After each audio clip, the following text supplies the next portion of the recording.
যখন কারো গৃহে প্রবেশ করবেন সালাম দিয়ে প্রবেশ করবেন, আর যখন এই গৃহ থেকে বেরিয়ে পড়বেন তখনও সালাম দিয়ে বেরিয়ে যাবেন। এটা হচ্ছে রাসূলুল্লাহ সাল্লাল্লাহু আলাইহি ওয়াসাল্লামের সুন্নাহ।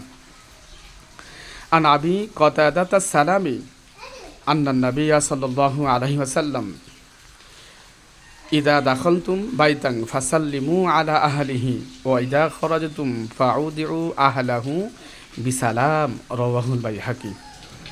আবু কাতাদা সালামি রাদিয়াল্লাহু তাআলা আনহু থেকে বর্ণিত, তিনি বলেন রাসূলুল্লাহ সাল্লাল্লাহু আলাইহি ওয়াসাল্লাম ইরশাদ করেছেন, তিনি বলেছেন, ইদা দাখালতুম বাইতান ফাসাল্লিমু আলা আহলিহি, যখন তোমরা কারো গৃহে প্রবেশ করবা তখন ওই গৃহবাসীকে সালাম দিয়ে প্রবেশ করবা।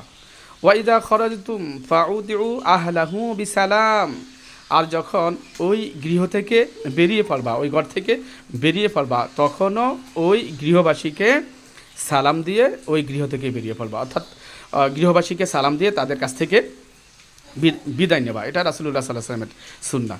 হাদিসটি বাইহাকিতে আসছে। তাছাড়া রাসূলুল্লাহ সাল্লাল্লাহু আলাইহি ওয়াসাল্লাম বলেন, তাহা বাবুতুম আফসাস সালামা বাইনাকুম, যে তোমরা সালামের প্রচলন করো, নিরাপদে থাকবা। এখন লোকেরা সালামের প্রচলন দূরে থাকুক, একে অপরকে সালামই দেয় না, হায়, বাই, ভাই, টাটা, বাটা, এই সমস্ত কথা বলেই তারা বিদায় নেয়।